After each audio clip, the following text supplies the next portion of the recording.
stream over so people can actually see us. And I will also do this so people listening on the stream don't get an echo.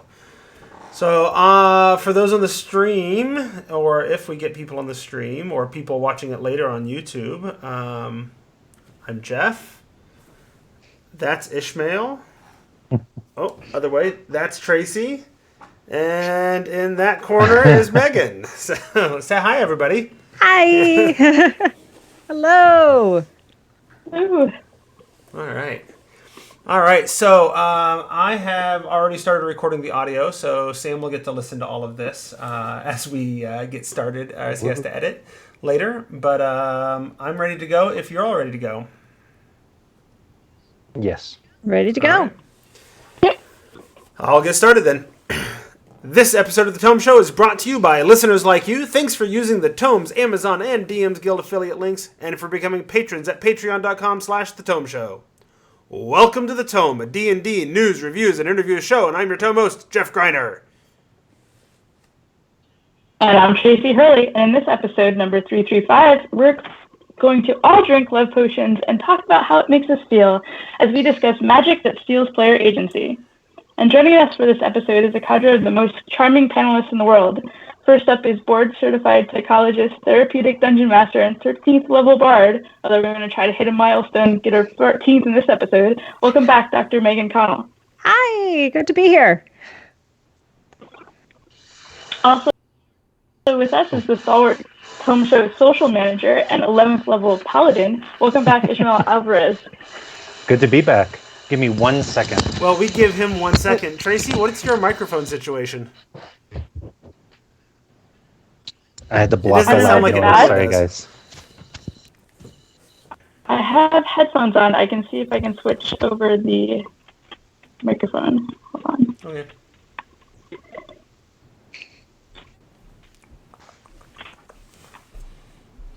Is that better? Yeah, that's much better. Oh, that's much Yes, a lot better. All right.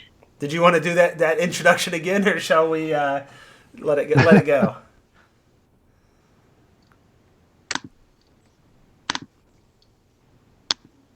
Tracy, can you hear me? No, I don't know if you can hear us. I don't. better. Can you hear I us? think I lost. Sorry, I lost audio. I can't hear you guys Correct. anymore. Oh, no. It's the gift of the Yes. Magi. We can have good audio reception, or input or output, but we can't have both. Right. Yeah. So we will wait for Tracy to get things set up. So Ishmael, you're in Colorado, right? And they've Yes. shut down the schools? Yeah. Yeah, most of them are Is that shut down. statewide, or is that a school-by-school call? I think it's district by district, but if I'm not mistaken, I think they all are at this point. I think DPS, Denver Public Schools, was the first one to make the call and shut down. They basically extended spring break by 2 weeks because it would have been in 2 weeks anyways. But yeah, now they're talking about potentially extending it further. It wouldn't be a spring break, but it would be like online schooling or what have you. And are they doing similar, going to online schooling in North Carolina? And I know they're doing district by district because I'm still friends with a bunch of people in Wake County, but... Oh no, the governor said all schools are did shut they? down for the Okay. next 2 weeks. Oh, that's right, because Wake County was Yeah. holding out and everybody Yeah. else was canceling. And then the governor forced them to get to go. Yeah. Well, and I think there's 2 cases in Wake County anyway. I think Oh, goodness. So That's where I taught there for yeah, 10 we've years. had a couple of confirmed. You've had a couple of confirmed Yeah, in Charlotte? confirmed at a Oh. high school. Oh, So yeah, it's Yeah, real. Yeah, we're switching to online schooling for the next 2 weeks. That's going to count as normal school year. But I doubt our kids are going to be back in school this year. That's the word I'm getting, is a lot of like, oh no, we're still planning. Our plan is still to come back, after Easter or whatever. But behind the scenes, people are like, yeah, I don't know that it's going to happen. So Tracy, are you with us now? Can you hear us? I can. I'm so sorry. No, no Yay. worries. So the question I was Yay. asking before you couldn't hear us anymore was, since your audio sounds better now, did you want to re-record that or let it go? Up to Well, you why don't you guys. go ahead and do that again? We'll come back into it, and then we'll just pick up from there. Okay. And I'm Tracy Hurley, and in this episode, number 335, we're going to all drink love potions and talk about how they make us feel as we discuss magic that steals player agency. Joining us for this episode are the most charming panelists in the world. First up is board-certified psychologist, therapeutic dungeon master, and 13th level bard, although we're going to try to hit a milestone and get her 14th in this episode. Welcome back, Dr. Megan Connell. Hello, thank you for having me. And also with us is a stalwart Tome Show social media manager and 11th level paladin. Welcome back, Ismael Alvarez. Good to be back as always. All right. So, as usual, I want to remind folks that if you want to see the Tome Show recordings live and unedited, you could watch us record at twitch.tv/Tome Show, where you can also follow us and be notified when a recording is about to start. Or if you miss a live recording but still want to see the video, the Tome Show also has a YouTube channel where you can get the unedited video that gets posted there, usually after a live recording. And then, Sam gets a hold of it and fixes it and makes us sound good and particularly makes me not sound as dumb, and then puts it out in the audio podcast as usual. So.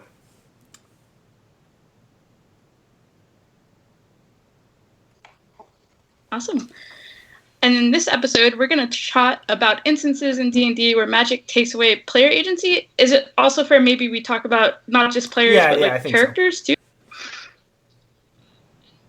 And while this episode is not about the first draft that WotC released for the Love Domain, it was inspired by that incident. For folks who don't know, Wizards of the Coast around Valentine's Day had released a Love Domain cleric that used some spells that could be considered mind control spells, and there was some commentary from the community about that, and we wanted to talk a little bit about why that commentary was there, just so folks maybe can have a better understanding of what was involved with it. But that domain is gone now, and there's still plenty of instances in D&D where magic can be used to take away player agency, and so that's what we're going to talk about in this episode. So I think it's worth starting off by addressing the term player agency. I don't know that that's an actually known phrase that people are used to hearing or thinking about. It's just sort of the combination of words I put together when I was trying to sort of encapsulate this thing into something that I could put in a title. So who's got an idea of what it is that we're talking about in terms of what is meant by player agency in this case? If I could start with player agency, it's kind of a design philosophy idea that's been tossed around over the years. But really, it's how much decision making do the players get? Like, what can they do of their own volition without being told what to do by the rules, told what to do by the dungeon master? And in extreme cases, like, when is it taken away completely? Like, for instance, if you're the subject of a dominate spell, and then you absolutely have no agency, or even if you are unconscious and dying, you basically can't do anything at that point, and so you're just at the mercy of your fellow players and the dungeon master. So that's the idea, is like agency is like what you can do with your character and what you're allowed to do with your character. Yeah, I think that's pretty fair. I think there's a lot of the whole point of what makes role-playing games fun is that the players get to do whatever it is they want to do, right? As opposed to playing a video game where they have very limited agency. They can select from a certain number of options in terms of what they want to do, and all that kind of stuff. RPGs and tabletop gaming sort of opens that wide open, right? And that's part of the fun, is you can do all these different things. You can make all these different choices and all that kind of stuff. And then the game has elements that sort of take that away to varying degrees, as I think you mentioned, Ishmael, right? You have everything from I've been stunned for a round, and it means I don't have the agency to do anything this round, to I'm dominated for 24 hours, and it's, now I'm taking all kinds of actions, and none of them are the actions that I decided to take. Does that sort of uncover sort of what we all think about in terms of the concept of player agency in this instance and what we're talking about? Mm-hmm. Most definitely, yeah. I might even throw in like an extra layer that sometimes people run into is kind of the social aspect of player agency. When you're running with a group who is doing one thing, there's a lot of social pressure to act in a certain way with your character that you might not do otherwise. And that could be good, or it could be bad. I've seen it both ways, but it generally tends to be not on the bad side. So let's talk about what sort of things we're talking about in the game specifically that sort of put pressure on or impede or limit that player agency, right? I think there's obvious things, like there's the charm person spell, or even the filter of love, that kind of stuff, right? What do we have any other possible things that come to mind? I know. Yeah, Geese, modify memory, dominate monster, dominate person. Those are all, suggestion. Those are all spells that are well within the repertoire of wizards, sorcerers, bards that completely take away the agency and the free will of another being. And Geese is probably the worst of them because you cast it at a high enough level, and I think it's until dispelled. Mm-hmm. And the base level lasts, I think, 30 days, if I'm recalling off the top of my head. Then the next level up is a year, and then beyond that is forever. Yeah. And Tracy, we mentioned in the intro that this was sort of inspired by the release of the Love Domain from Wizards of the Coast as one of their playtest things. So what was it in the Love Domain specifically? When we talk about the sorts of things that are impeding player agency, what was it in the Love Domain that sort of impeded on player agency that rubbed people the wrong way?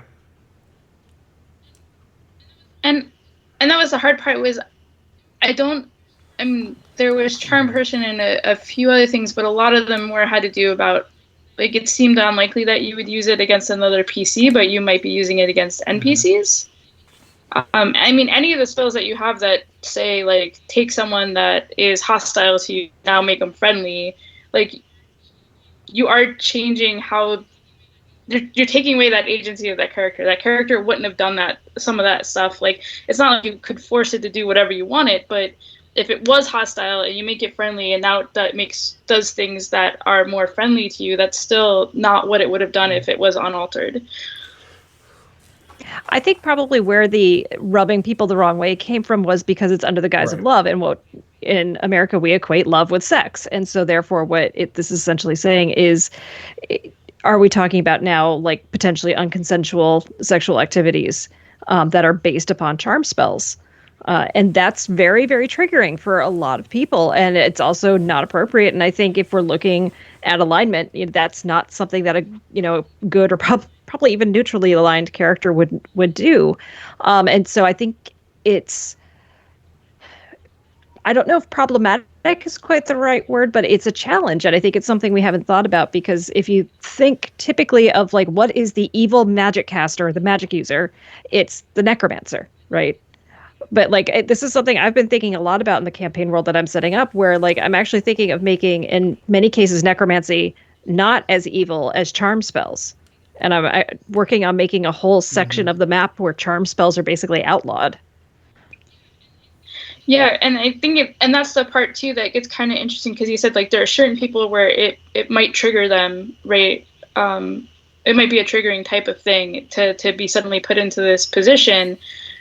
And then there are other people who want to use the game to explore the idea. Maybe in their life, they've never been in a situation where they did not have control, right? So I often hear this as like a counter, like, oh, well, people want to be able to explore that in a game. And it's like, but just make sure everyone's okay with it up front. Don't just surprise people with it. Well, that's where you want to have safety measures. And I think this whole big debate brings up a good question and discussion to have in session 0 of, what are we going to say about charm spells? Like, I play said in the beginning, I play a bard, so my bard has a lot of charm spells. But typically, when I'm using the different charm spells, it's to stop a bad guy from fighting us. And my typical thing is I'll look at them and tell them, "You're really tired and you need to go take a nap," and so that they leave and go back to their house and take a nap. Um, and like it's funny, it's fun, and I see it as like we're avoiding something bad because we're not having to kill this creature, and they're just going to go take a nap and then kind of wake up and wonder why did I take a nap in the middle of a fight? But it can definitely be pushed into places that are uncomfortable, and if we don't have a discussion on like if we're using charm spells, what does that look like? How are NPCs, how are people in the world going to react to this? And I think it's an interesting question for dungeon masters to think about of like, what are the laws around charm spells? If you're playing in a high magic world, it's not unknown that these exist. And so how would the local kingdoms and governments react to these things?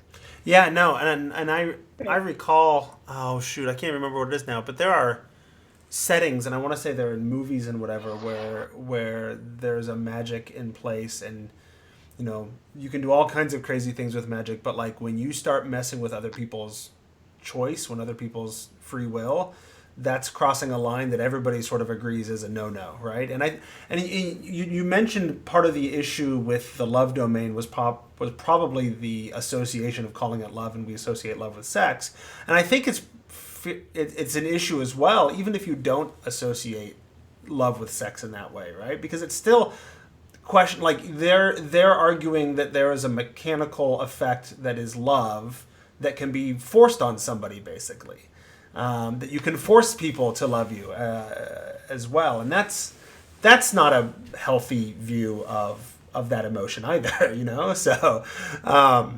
So that's, yeah. So I think it was probably a good call for them to pull it, and even if they brought it back as the manipulation domain, okay, that's a different thing. At least then we're being upfront about what we're doing, right? So yeah, and another layer of kind of like what happened is I know there was the very controversial tweet that said, and I hope it's okay to say it here this way, but call it the Reefy domain or something like that. And I know there was a lot of people who they kind of had this reaction of, well, that's just going too far with it. And I think a lot of it too, also like in talking to some of them, it became clear that they didn't quite understand like how those types of drugs can always work. Like a lot of times they assume that it just knocks people out, and I hope it's okay to talk about it this way. And that's not always true. It actually sometimes those types of drugs are sometimes used just to lower inhibitions. Mm-hmm. Which is very similar to what, if you think about it, that charm person was doing, or the spells that move people from hostile to friendly. And that's why it became like, I think, kind of like a real controversy point, is because there just was a lack of understanding of the broader what these things are.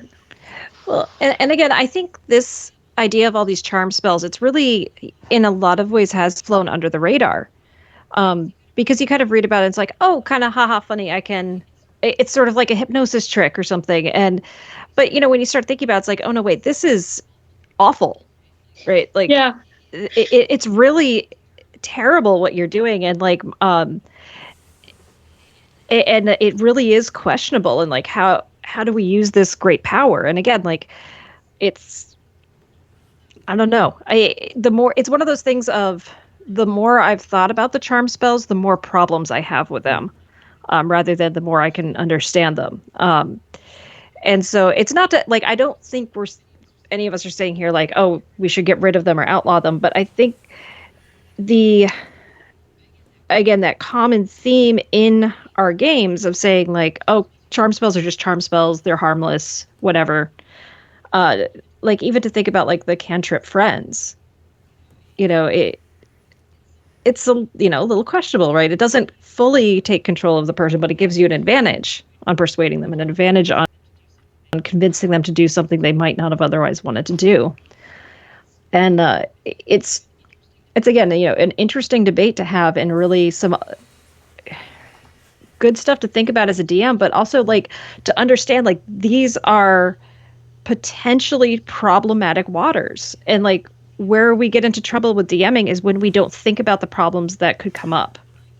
When we're like, I'm gonna, again, trigger warning for different content here, but maybe it's, we're gonna go into the Underdark, and this group of people in the Underdark are traditionally slavers, and so we're gonna have that, and maybe that's an issue that's really hard for somebody in your group, and because you didn't talk about it or think about it, you've suddenly gotten into hot water where you're hurting somebody in your campaign and you didn't want to, or putting them in a really uncomfortable position that you didn't want to.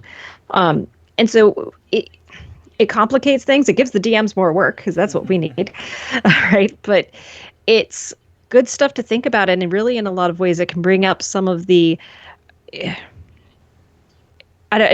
deeper, more meaningful content. And I find in playing, that can be where we have the most fun. Even though it's difficult content, even though it's not fun necessarily, it's that stuff that makes us think and makes us take a step back and kind of see the world in a more complicated, interesting way.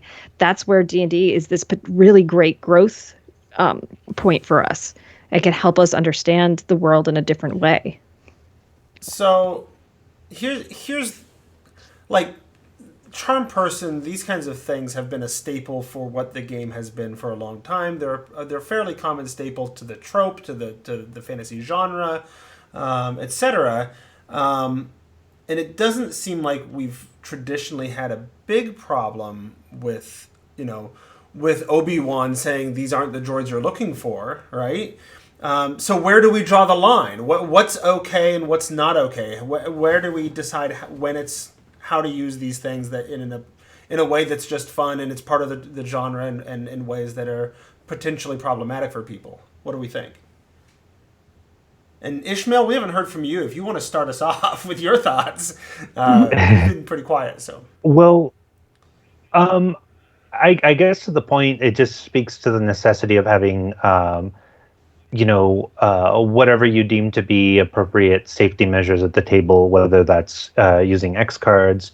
If you have a very elaborate session 0, we talk about themes and potential warnings, content warnings of your game. Or any other number of things that would be helpful to let people know what to think about, and then in turn for you as a dungeon master to know what to kind of look out for. But I think where you could potentially get to the most trouble is having players who maybe don't have a good idea of what buttons they're supposed to or not supposed to press, what limits that they're kind of bound by. And that sounds really restrictive, but if you have a group of players that are going to be like, no, we're going to go and murder all the orcs and enslave all the halflings, and they are thinking about that right from the get-go, and you don't have a session 0, and then all of a sudden you're like, wait, why are you doing all these things? Those are things to consider. And if you have a group of, like, I know an idea that's always thrown around is to have a whole group composed only of bards. Well, then you've got like 5 people who are only who have primarily like charm and enchantment spells, and at that point it's going to be really difficult not to just go crazy with it. And so at that point you're going to want to be like, well, okay, you are a group of bards and all of you can cast charm person and so on, but we're going to maybe kind of set some ground rules here because it could get out of control really quickly. I think it's interesting because you brought up the Star Wars reference, and recently I was watching with my child there's a Star Wars Legos Freemakers, and in that they have this character that attempts to do a similar sort of mind trick on another character, and that character actually doesn't fall for it. And she's like, wait, I thought you said that it's only the weak-willed or whatever that fall for this sort of thing. Why are you doing this to me? So they actually like talked about it a little bit more in terms of like, this is not always a good thing to do to people and stuff like that. So I think being able to have that conversation, kind of similar to what Megan and you have been talking about in terms of like in your campaign world, what does this really mean? I think is an important part of being able to keep having it and not stopping the conversation if someone does say, hey, this makes me feel a little icky or whatever, however they feel about it. And I think that's also a great place for, as a dungeon master, to pause the game. I think in the realm of not wanting to step on player agency, some dungeon masters are a little afraid of pausing and just go, okay, that's what the player said. We're going to keep going forward. And taking, this is something we do a lot in the therapeutic games where we'll take a moment and be like, okay, you're having your character do X, even though they know that this and this and this can happen, because the players might forget, right? Or like, recall you're in this land where if you do this thing, there's going to be this stuff that happens. And if I feel like I'm trapped though, and this is my best course, it's like, okay, we've thought through the potential consequences and we can move forward. Or if they go, oh shoot, I forgot. Thank you for reminding me that. No, I'm not going to do that. I'm going to do this thing instead. It can be really wonderful because, look, we all have a lot to remember. There's a lot going on in our heads, and we can't always remember every detail that we've learned about the world and what happens. And also sometimes we forget the ground rules that were set at the table. And as dungeon masters, as uncomfortable as it can be at times to reinforce what are agreed upon, what I was trying to think, a code of conduct is for the table. That's the important thing to do, because one of the things is, like, for us to grow through playing, there needs to be trust. And at times we're going to be vulnerable. We're going to be open. And if we can't trust that the table is a safe place, meaning that people are not going to deliberately violate our boundaries, that they're not going to be intentionally mean, that things are going to be supportive and helpful there, we're not going to do that. And then we have a less rich game as a result. Yeah. And I think it's interesting because we're largely talking in broad strokes, right? And I think that's appropriate to a degree. And there's also like, it can get very nitty gritty. And I think we're talking in broad strokes because different tables have different tolerance levels and different people have different issues that might be problematic for them or whatever, right? I think, for example, I think you're gonna, if you have a short-term effect, even I had just last week I had my party was fighting a group of Fey creatures or whatever. They threw up a wind wall, so all of the Fey arrows couldn't get through, and then this pixie creature charms the caster and gets him to drop the thing. Is the wind wall? Is that a problematic use of that kind of mind manipulation? I mean, probably not in most cases because it wasn't a long-term thing. It was basically that it was effectively used as a short-term like dispel of that wall, right? It didn't, and it was after another round or two, the character was able to make another save, and then it was that was the end of it, right? The effect was done. But if it had gone on for 24 hours, and that effect theoretically can go on for 24 hours, that could lead to more problematic issues, right? Yeah. And I think that's where, like, creating those boundaries with session zero, creating the laws of, what are the rules of engagement, and are we following them, and Right. do they make sense, and do we need to revisit them and modify them at times? Because we talked a little earlier about this connection with like the love potential connection with the love domain and sex and stuff, but the reality is also there's like emotional manipulation and other stuff that people could be feeling, or this could be reminded of by the way some of these things happen.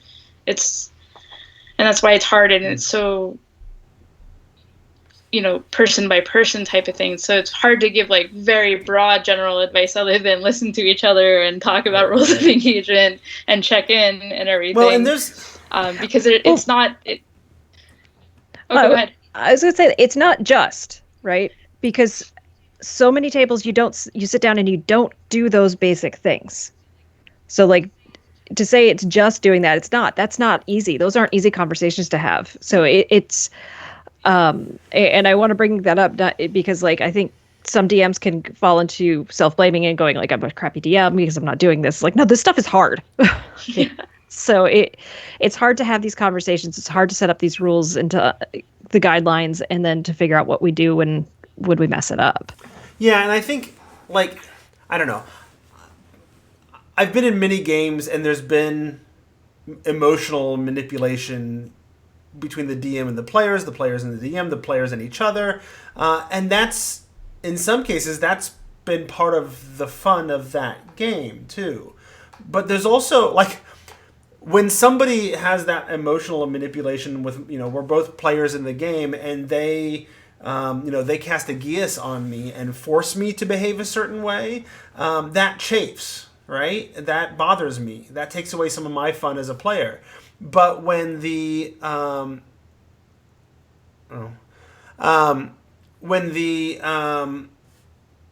when the player has gone through like 6 months of play and just hidden things and had a bunch of good, deception rolls or whatever, and it's been through role play and all that kind of stuff, like that I don't know, that feels fun to me, even though they were manipulating me at that point, right? It almost feels earned, whereas the other one feels way too easy.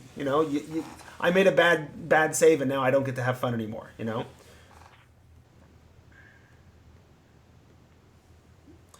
So I guess, does that idea matter? Does the idea of how much the people doing the manipulating, the limiting of player agency or character agency, does the amount of work they have to put into it matter?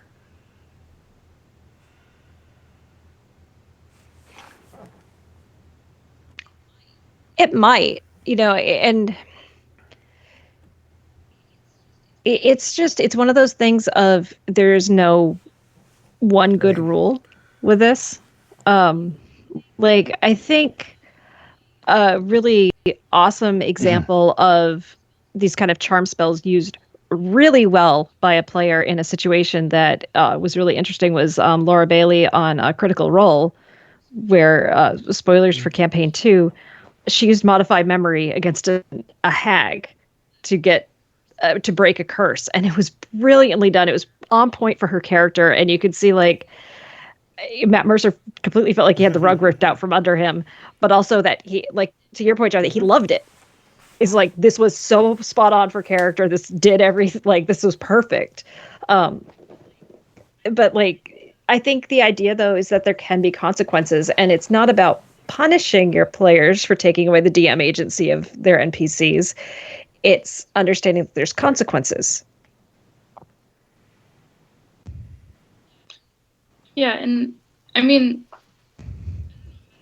I don't know how to put this exactly, because obviously I'm not trained or anything like that. But overall, I mean, we're social people. We often are trying to convince other people to do things that we would want them to do. So that's like, some people might consider that sort of emotional manipulation. But often when I'm trying to talk about it, it's things like, when it gets more toxic, like when you actually are truly manipulating someone more than convincing them. It's not like you convinced them that your idea is good. You just did things that you knew would make them do the thing that you wanted them to do. And for people who have been through that, it can be a little harder for some of them, but a lot of times it's going to be fine for other things, or they've maybe and have never, like, a lot of folks maybe have never experienced that, so it's going to, like, that's just a different thing. So it's more just recognizing when that sort of bringing up toxicity from someone's life and it's starting to make them not enjoy the game as much, figuring when that's happening and talking through it and figuring out how to go forward. And it sounds like, obviously, part of the issue with figuring out where the line is that the line is in a different place for different groups, for different players who have different experiences and whatever. And it's also been mentioned that DMing has a lot of things to consider and a lot of things to do, and you're not necessarily a bad DM if you're not remembering to do all of these things, right? So I guess my question at this point then is, how much should a player be forthright about these things, right? If that's something that's a problem for me as a player, is it incumbent on me to say something when I join a game? Hey, just so you know, I have certain experiences and I'm not comfortable with this kind of thing happening in play. I just want everybody to be aware of that. Is that fair to ask players to do? Because then you're also asking them to sort of share things that are problematic for them, right? And there's baggage with that. So, I mean, I guess I would say that if there's it would be imperative that there be some kind of venue for the player to share that with the dungeon master specifically. And then it depends on the circumstances. Like if it's a player coming in mid-campaign, it might be more difficult. But let's say it's at the very beginning and you want to go to your DM and say, these things make me uncomfortable. I know what I would do if someone came to me with that. I would then take their input and shoot it out and say, hey guys, these are things that we're not going to do. People at the table aren't comfortable. We don't need to name names. But I want to be the one to put this forward and we can talk about that. But I also want you to know that we're very likely not going to broach these subjects, or we're going to be extra careful about them, or however I would see necessary to do that in a good way that's going to be good for everybody at the table. Mm-hmm. Yeah, and I think there's a few things there, because like you bring up a really great point that when we're asking players to do that and expecting that, it's again that vulnerability piece, right? They're having to be vulnerable. Like I was in the army. I've been, in a war zone. There's certain things I don't want to see in a campaign, but I don't always want to talk about them either because they're traumatic. So it can be hard to talk about that stuff and how to bring it up. I think a really awesome tool that all DMs need to get if they are running a campaign that's longer than a few sessions is Monty Cook's Consent in Gaming. It has a wonderful one sheet in the very back, and it's free. Just go download it. It's wonderful. Where you can, the players do put their names on it, but I actually would encourage let them fill this in anonymously. And it has a light system of green, yellow, red for different topics. And then you could fill in other topics too, that you don't want to see or how much you're willing to see or not see in the campaign. And that's just a really great tool for the DM to kind of get this idea of where the lines might be for players. And it might be a good thing to, if you have a long-standing campaign, to look at every once in a while, because sometimes things that happen to people, things happen and people change where they're at with some of those things too. So that might be a good idea as well. So I have a question of personal thought at this point. Personal in as much as my current campaign is getting ready to transition into Curse of Strahd.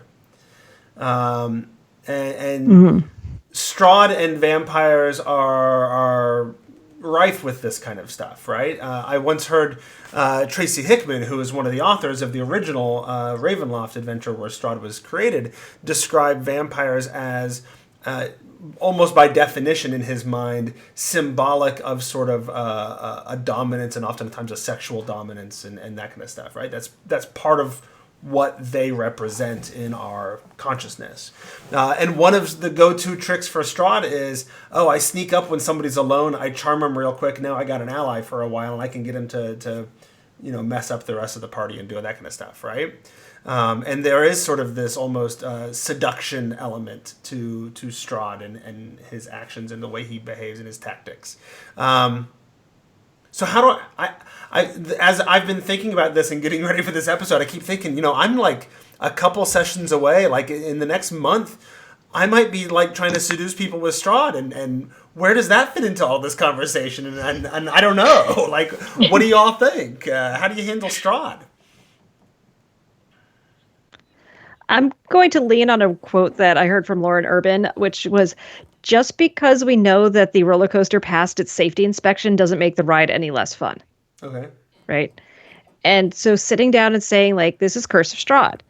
Strahd likes to mess with people's minds and he might come in and manipulate you and turn you into an agent of his. And so that might be a thing that happens to your character. If that's not something that you're comfortable with, playing in Ravenloft is not going to fit. Like that, I got to play on Tales of the Mist, and they were very explicit on talking about, with playing in Ravenloft, what that looks like and what, playing this sort of gothic horror is, and what are some of the parts in it and where your player agency might be taken away, and understanding that it is consenting to that. And you still get to have lines and to communicate those, and you want to have that clear setting, but it is to say, like, there's a chance you could be turned into a double agent during this game. Are you going to be okay with that?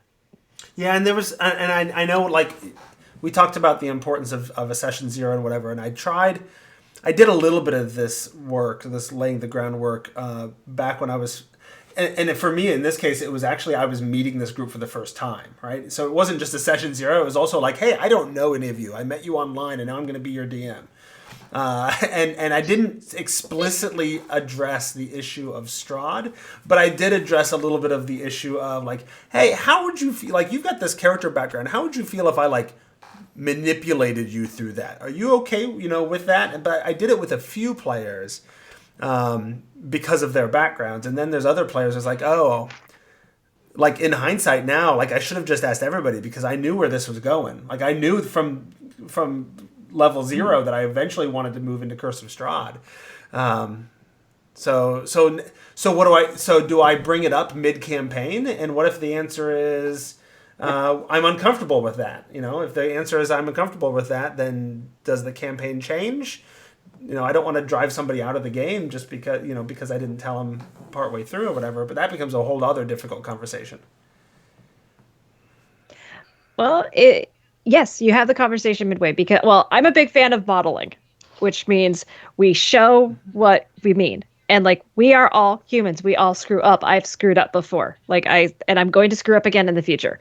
And when we screw up, I think it's really, really important for us to own it and to say, I did this, and here's what I think I should have done instead. And so I didn't do that then, but I'm going to do it now. Mm-hmm. And we're going to see what happens. Right. And if a player's uncomfortable, then we talk about it and say, like, and it's help me understand what's making you uncomfortable. Is it the loss of agency? Is it you don't want to betray your friends? And when we can understand the source of the discomfort a little bit better, we can better adjust and work around that.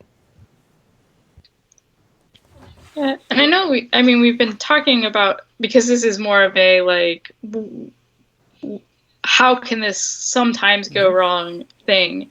But you don't know until you've talked to them. Maybe they're all super into that possibility of exploring losing that type of control in a game situation. And you won't know unless you ask them. Well, and I think I've gotten to know my players well enough that I think they would be okay with it. But there's a couple of players who are a little less talkative and open about these things, so it makes me a little unsure with a few cases. Maybe I just need to send out an email saying, hey, this is some potential, and I could even use, like, the last session. I told you that there was this charm by this pixie-like creature, right? I could even use that. Hey, this kind of thing happened, and that could have gone on for like 24 hours of being manipulated. What would we all have thought about that? And use that to sort of gauge, without spoiling what Strahd's tactics might be, right? That can help me sort of gauge a little bit of their comfort level with that, I think. So.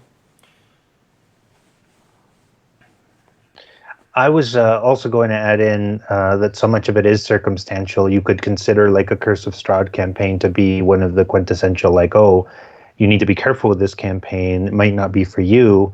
But I think I think a lot about the Vampire the Masquerade, and any iteration of Vampire, the Masquerade, the Requiem, or what have you, because a lot of it is about mundane manipulation. A lot of it is about supernatural manipulation. And so much of a given vampire game is about ceding agency, gaining agency over others, and so on. And I think especially a game like that is going to require a lot more safeguards, a lot more communication. And so you've got, like, this spectrum between, like, most D&D games. I'm generalizing here, so correct me if I'm wrong. And, like, say a Vampire the Masquerade game, and, like, maybe somewhere in between you've got Curse of Strahd, because it's got vampires and that's kind of their shtick, is that they manipulate people. I know we've talked a little bit about, like, what DMs and what the player that is having a reaction or something or similar can do. But should we also talk about bystanders? Yes. No, and that's a really good point, because sometimes it can be I wasn't able to help, or I see this happening and I'm helpless against it, and that sucks. And that's where safety measures like the X card can be very powerful and helpful. They can be really hard to use, though, because there's a lot of social pressure at the table to keep the narrative going and to keep things going. And also, as a DM, there's a lot that's happening physically on that table. And if someone's got their X card suddenly showing, you might miss it because there's just a lot of stuff happening. And so that can be a problem as well. And how do we manage that? And so I don't have I'm still trying to figure out a better solution to it. I have great solutions for online games, but for live games, Right. still working Well, it. And go ahead. would it? I was just gonna say, because I know sometimes one of the suggestions for tables is sometimes have a person who's like the rules person. Would maybe it make sense for there to be a way for someone that's more looking for those cards, like that's kind of like similar to the rules, or something like that. Obviously, they probably want to talk through how is the best way to point out that the card is out, so that it doesn't suddenly come to an abrupt halt. And I don't know how to put it. You don't want to have the person who puts the X card out feel, like a spotlight's on them necessarily. And so people know, because I think we've used the term the X card several times, but I don't know that we've actually described it. The idea of the X card, and I think we talked about it episodes and episodes ago. The idea of the X card is that everybody sort of has this index card with an X on it or whatever, and whenever there's anything that comes up in the game that they're uncomfortable with, they can show that card. Or you have one card in the middle of the table and you kind of just touch it when something comes up and you're a little uncomfortable, and that's a signal to everybody that no questions asked. It's just we move on and we do something else. We shift gears a little bit. And I was just thinking, as we're talking through how to do it without singling people out or eliminating some of that social pressure and whatever, one of the tools that my current group is using a lot, and it was actually the way that they communicated rather than emailing and whatever before I even joined, was we have our own sort of Discord chat going on, right? And that's how we talk to each other. But they've also used it in many cases. About every other session, I get a private message on Discord from a player at the table who's like, "Oh yeah, this thing is also going on," or to the rest of the group, I told them that this was my greatest fear, but really it's this other thing. Just so you know, as the DM, so they're able to sort of give me as the DM more information, but nobody's aware that they're even doing it. And so I just sort of keep my phone open and next to me, and then they can send me little messages like that in the middle of the game, and that could be a very easy way of doing the X card. And then I, as the DM, know, okay, it's time to move on from this thing and shift gears and not focus on this because somebody's uncomfortable, but nobody has any idea who it is. It's just because half the group is futzing on their phones at any given time, right? So I don't know if that's a solution for everybody, but that would work at my table, I think. So. Yeah, and again, though, but that relies on you having your phone up, paying attention to the messages that are coming up, not having things on Do Not Disturb. So there's a big psych term for it is cognitive load, meaning a lot of things that you're paying attention to when you're DMing, and so something's got to fall off, especially if you're running a very difficult campaign and figuring it out. So maybe having somebody who is the designated safety person or boundaries person could be a great solution to that as well. And ultimately, I think And I think that's a really good point too. Oh no, sorry. I was just gonna say the cognitive load's a good way of trying to describe, I think, to why we're giving the advice is that by sidestepping some potential problems, it actually can help reduce that load a little bit, because you're not having to think about it as much to the table, because you already know to some degree what is allowed and what isn't. I don't know how to put it, but I think I hear a lot of people who are really anxious about things, but they're just going to run with it anyway because our culture is still pretty much about not talking to each other. And then so they have this constant background conversation in their head about, is this going to be okay? Is it not? Are they going to react well? And it distracts from the gaming. Mm-hmm. Yeah, no, and ultimately, like, the classic gaming advice that I've been hearing from podcasters and bloggers and everybody else in the industry for going on, probably 20 years or more, is, of course, talk to your players, right? Talk to your DM, talk to each other at the table, and and I think that's really crucial to a lot of what we're saying. But I also don't want to minimalize that, right? That's not just a simple thing to do, and knowing how to do that and what to talk about is different at different tables. It's different with different people in different situations, and so it's a constant sort of conversation of just keeping this openness and being comfortable enough with each other that you can do that, and recognizing that that's still not going to hit everything, right? Somebody might still be uncomfortable enough about a specific thing to bring up, or you bring in the one new person to the table and they're not comfortable on session 1 or session 2. What do they say? What do they do? How do they handle that? And it's something that I think about, right? I'll occasionally over the years, I'll have somebody new decide to come and join the table, and then they play for a session or two and then they leave and they're like, yeah, it just wasn't my thing. It's like, okay, but was it not your thing, or was there something there that bothered you and you just weren't comfortable enough to say something, or I didn't open it up to it or whatever? Mm-hmm. I don't know. So I guess the trick is I don't know. It's hard, and you just keep trying. Is that sort of the gist here? Yeah, it's hard, and it's important to continue to have these conversations. One of the things I do a lot with my players for the live stream game I do, Clinical Role, is I check in with my players afterwards. Like there was a session where one of the players in character was very, very angry and upset. And I actually called the player the way they were out in Seattle, and I called them after the game and I was like, "Are you okay? Because I was assuming all the anger was in character, but I don't want to make a false assumption." And like I think for DMs, one of the big things with that is humility, understanding that we're not always right, and being okay with not always being right, because we can't grow and we can't become better if we don't understand where our weaknesses are, where the things are that we didn't do well. And trust your gut. If your gut's telling you, like, I don't think that went the way it was supposed to go, it maybe didn't. And so it's a good idea at that point to check in. Okay, so we've talked about a lot of things, and I don't know. I feel like we've talked in big, broad strokes about a lot of things and gotten into some specific details on a few things here and there and all that. And that's just sort of the nature of the way these things work sometimes. Maybe we needed to do a call-in show where people can call in and talk about those specific issues and get down to the nitty-gritty with them and their table. But that's not the situation here. So we're knocking on the door of close to an hour here. So I wanted to see if anybody had any sort of last thoughts, things they wanted to share on this issue of player/character agency and the way that gets manipulated in D&D and all of that. So any last thoughts or things you want to summarize or reiterate? Anybody?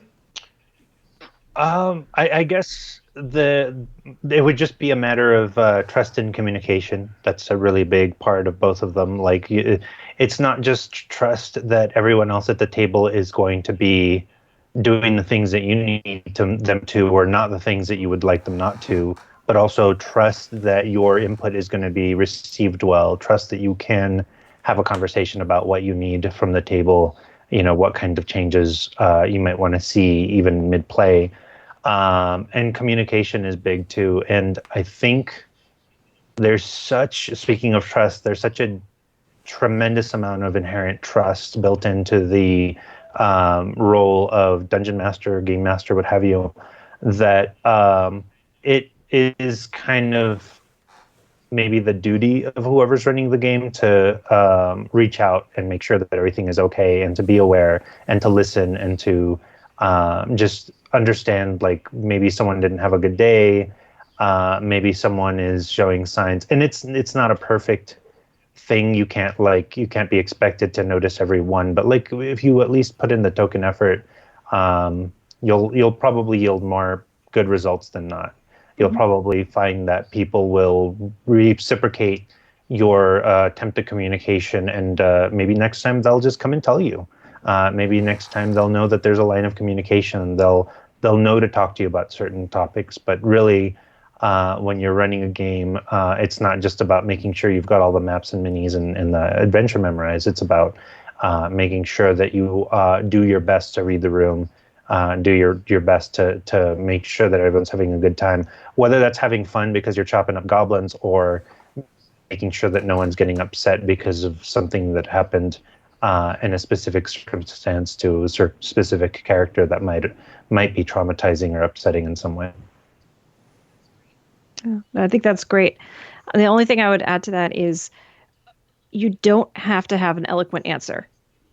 Sometimes DMing is articulating that you see something as problematic and noting that you don't quite know how to handle it and what you're going to do with it. Open it up to your players, let them have some input, and maybe understand that it changes as you go. And then, so I work in tech, and we have this thing. It's probably way too heavy for what we're talking about, but I think it has some good things to it. So whenever there's an incident, like something happens and the site goes down or service isn't available, we have this thing called a blameless postmortem. And the key parts of it are that it's about what happened and how we can make things better. So everyone's allowed to open up and offer suggestions for making it better. And the key part is like the blameless part, like we don't assume ill intent, and we talk through the issue in a way that's not about blaming people or anything like that. It's just about really trying to get a better resolution in the future. And taking that sort of approach, I think, could be useful here. Probably don't want to do an actual postmortem process, but having that sort of like openness and willingness to talk through things and allowing everyone to come up with potentially some things that would help make it better in the Although future. to some degree, useful. there can be an almost postmortem type situation that you could use. Like I've had situations at my table where it's like, I don't know if this player was uncomfortable or if they were just role playing the discomfort of their character.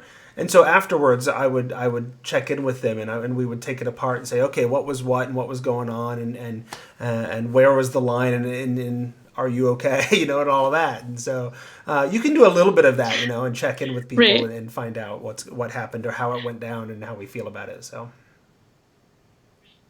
good. Right. All right, I think that's all fantastic advice and good things to think about and roll around in our brains, and I think we fixed it all, right? It's all better. Journey. You listen to this episode, your Yes. journey is complete. You'll never have this problem, right? All right, we're gonna call that the end of the episode then. Exactly. And we'd like to say thank you to our guest. Megan, where can folks find you online?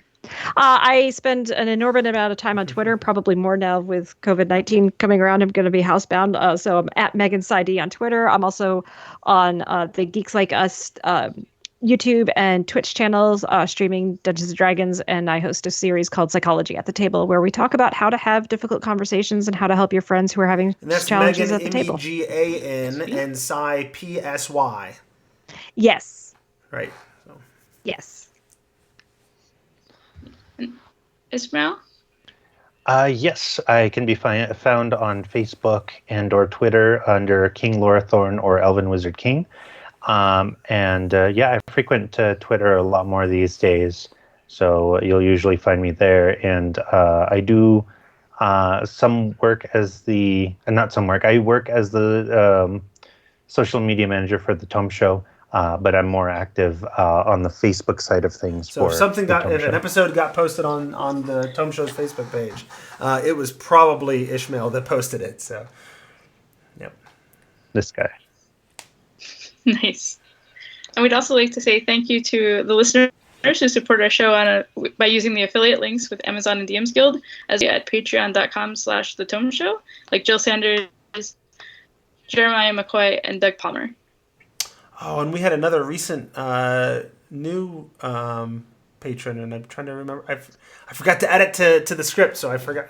I'll look it up while we continue to say goodbye. Oh, never mind. It's going to make me log in. Well, to the new patron, I thank you too, and I know, like I know it's somebody that I know and has been a listener for a long time, and somebody I really appreciate and respect. And now I don't remember which of the like half dozen people that are running through my head that it might have been, but we thank them as well, and we will definitely get you on that list in the future. Sorry about that. In the meantime, if you want to send me hate mail because you are a patron and we didn't explicitly name you and thank you, you can email, or for anything else, you can email thetomeshow@gmail.com. That comes to me. You can also find Tracy on Twitter. She is at Sarah Darkmagic. That's Sarah with an H. You can find me. I am at Squatch, SQUACH. And you can also tweet the show, which is at The Tome Show. And that's episode 335, where we taste tested elixirs of love and decided the best flavor is Code Red. In this episode of... All right. All right. Thank you, everybody. Say goodbye to the stream. I'm going to switch it over to the goodbye screen to them. Bye, stream. Bye, stream.